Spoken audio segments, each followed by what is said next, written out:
Daniel Sports Central. I'll be giving you guys my Week 3 USFL Power Rankings for the 2022 season. And as we head into Week 3, the first 2 weeks of action are now in the books, and we're starting to figure out which teams look to be the biggest contenders of the league. So today I'll be giving you guys my updated rankings. Starting out with number 8, which is going to be the Michigan Panthers. This team was number 8 last week as well, and it's no surprise seeing this team at number 8 once again. This team lost the Generals in what was a sloppy game. 6-10 was the final score. And the Panthers, certainly, it's pretty easy to put the Panthers at number 8 as the worst team in the league. They only scored 12 points in Week 1. And if you thought they looked bad in Week 1, Week 2 is not much better. They've only scored 18 points in their first 2 games of the season. So certainly offensively, that's an issue for this team. And so moving forward, you got Shea Patterson, who was the number 1 overall pick when all these teams are in the first USFL draft. And Shea Patterson has not lived up to the expectations. 14 for 29, 124 yards in his game against the Generals. And if you look at this team offensively, otherwise against New Jersey, Stevie Scott III, 25 yards. He was the top rusher with only 25 yards. It's going to be tough to win a football game when you're only getting 25 yards out of your top rusher. And in the receiving core, Marcus Baugh, 3 receptions, 38 yards. So once again, offensively, just not a good game for Michigan against the Generals. Only scoring, this team has only scored 18 points in their first 2 games, which is certainly a concern. And next week they got the Maulers, who is the other 0-2 team, and the team that is ranked number 7 on the list for this week. Pittsburgh Maulers, they lost to the Stars 23-30 in their Week 2 matchup, but at least they scored some points. Much better versus their Week 1 matchup when they only scored 3 against the Bandits. And so, offensively, this team did have some improvement, it looked like. Defensively, they allowed 30 points to the Stars, but for both teams, offense was clicking in that game that we saw on Saturday. If you look at their stats, Josh Love, 21 for 39, 2 touchdowns, 2 picks. Not terrible stats, but 2 interceptions. You certainly need to limit those turnovers. And then he got Garrett Grishek, 18 attempts, 77 yards. Not a bad day for him. And Gaither, the top receiver on this team, had an excellent day. 7 receptions, 117 yards, and 1 touchdown. So certainly he's a player to keep an eye on moving into the future. And the Maulers, there was improvement for this team versus Philadelphia, especially versus how they played in Week 1. But we'll see how this team does against Michigan going into next weekend. Number 6 is going to be the New Jersey Generals. This team was number 4 last week. They're moving down 2 positions after their win over the Panthers, mainly because that Panthers-Generals game was pretty terrible football. It was extremely sloppy. Both teams, offensively just couldn't get anything done. There were only 16 points scored in the game. And the Generals, this is a team that looked pretty good in Week 1. Despite losing to the Stallions, they put up 24 points and kept it close against Birmingham. But in Week 2, it was a win, but it was a sloppy win, that's for sure. So they're moving down a couple positions. They're 1-1. Luis Perez was the top passer, 13 for 19, 97 yards, 1 touchdown. Not a good day, or 1 interception. Not a good day for him.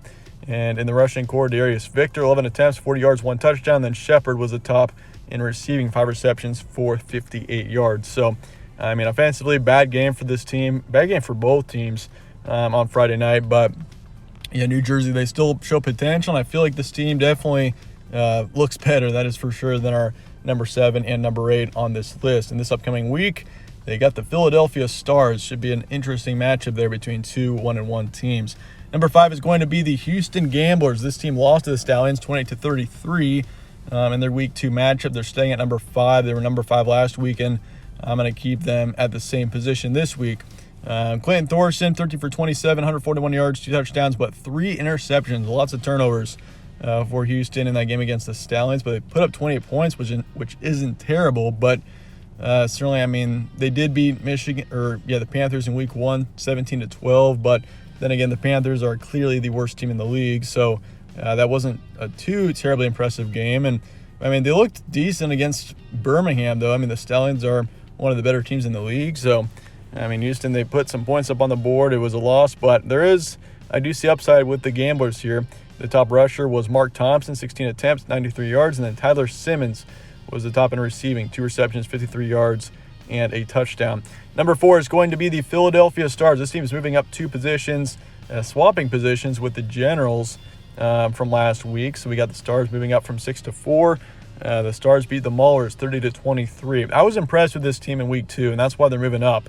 I know the Maulers might not be the best team in the league for sure, but Brian Scott had a pretty good day overall. 26 for 36, 272 yards, 3 touchdowns, 1 interception. It was not a bad day for Brian Scott. And he was kind of a quarterback that we didn't know too much about heading into this league, so it's kind of questionable with how he was going to do. But so far, he's been decent. And week 2, I mean, it was a good game for him. So looking forward to seeing what he does in the future for this team. And I feel like Philadelphia is potentially a team to keep an eye on moving into the future here. Paul Terry was the top rusher, 33 yards, not impressive there in the rushing core. But Maurice Alexander was the top in receiving, 8 receptions, 87 yards, and 2 touchdowns. Pretty good day for him overall.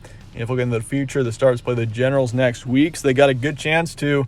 And that'll be an interesting game because the Stars and the Generals are 2 teams that are kind of on an even playing field. So obviously the winner of that matchup will be in a pretty good position. But if you look at Philadelphia, they did lose to the Breakers in week 1, but it turns out the Breakers are looking like by far the best team suddenly in this league. Number 3 is going to be the Tampa Bay Bandits. This team definitely was a big disappointment in week 2. They lost to the Breakers 30-34. They got beat up by the Breakers in week 2. And Jordan Tampa, of course, is a quarterback that was widely thought of to be the best quarterback in the league heading into the season, and there's reason to see why. I mean, Jordan Tampa's got some good experience, and I mean, the XFL in 2020, he was one of, if not the best quarterback when he played in the XFL a couple of years ago. And he got some time trying to bounce between NFL teams and try to get a starting position or at least play in the NFL. And eventually that didn't really work out. So he's back in the USFL trying to boost his resume. But so far he's only made his resume worse. I mean, in week 1, he threw 2 picks, and that certainly didn't help. But I mean, the Bandits still beat the Maulers 17-3. The defense for Tampa Bay did the job, but I mean, offensively, it was kind of sloppy. And in week 2, it was only worse on both sides. Jordan Tampa, he's got to play a lot better if this Bandits team wants to be the best team in the league. I feel like this team has got tremendous potential to be that team. I mean, once again, this team was widely the favorite to be the best team in the league heading into the season. You can see why based on the talent and the experience and the depth that this team got from the draft. But he also had 45 rushing yards. He was the top rusher on this team, but eventually Tommy was benched for White to come in, and he played a little bit as well. But the quarterback situation, I mean, Jordan Tommy, it shouldn't be an issue, the quarterback situation for the Bandits, you would think, but so far Jordan Tampa has definitely been one of the biggest disappointments of the league, but still very early on in the season. We'll see how he does heading into the future. B.J. Emmons was the top in receiving, 3 receptions for 29 yards. So once again, offensively, couldn't get anything going. The Bandits couldn't. And so, I mean, I've got them at 3 right now. Honestly, this team I could have dropped further, but just because we know the upside on this team, I mean, I'm gonna keep them in the top 3 for now. But we'll see how they do in the future. If they lose to the Gamblers, they might drop down to 5 or even 6. We'll see what happens. But certainly, I mean, this team is. They got good talent. I mean, this team, they were number 1 last week. I dropped them down to 3 here this week, but it'll be interesting to see how they do maybe in the future. Number 2 is going to be the Birmingham Stallions. This team stays at number 2 from last week. They beat the Gamblers 33-28. Good win for the Stallions. This team, Jamar Smith is looking pretty good as well. I mean, you got your big 3 of quarterbacks in this league so far: Brian Scott, Jamar Smith, and then Kyle Sloter. Smith, not a bad day for him. 20 for 30, 229 yards, 2 touchdowns, 1 pick. CJ Marble was the top in rushing, 16 attempts, 76 yards, 1 touchdown. And then Marlon Williams was the top in receiving, 3 receptions, 88 yards, and 1 touchdown. The Stallions got the Breakers coming up here in week 3. That will be a fun matchup between the top 2 teams in the league, I would say for sure. And there's only 2 undefeated teams remaining in the league. Those are the Stallions and the Breakers. So as we head into week 4, we're only going to have 1 undefeated team remaining. So certainly there'll be a fun one between Birmingham and New Orleans coming up here in week 3. But the Stallions overall, pretty complete team, and they're looking pretty good so far this season. And now for number 1, no surprise here, New Orleans Breakers. This team beat up the Bandits 34-3 in week 2, and considering the Bandits were widely thought to be the best team in the league, that's a huge win for the Breakers, and this team is clear and obvious the best team in the league for sure. I mean, the Stars are a decent team, it looks like, and they beat them 23-17 in week 1. And yeah, huge win over the Bandits. And Kyle Sloter, outstanding day for him. 25 for 39, 266 yards and 2 touchdowns. No interceptions on the day. So got Kyle Sloter. Watch out for him. Jordan Ellis was the top in rushing, 21 attempts on 64 yards. And then Jonathan Adams was the top in receiving, 5 receptions for 92 yards. Breakers 2-0. They were number 3 last week, and they're moving up to number 1 this week. So they're swapping spots with the Bandits from week 2 to 3. But that said, that'll wrap it up for today for my week 3 USFL rankings. Let me know your thoughts in the comments below on this list. And I appreciate you guys watching as always. Stay tuned for more from All Sports Central. Catch you on the next one.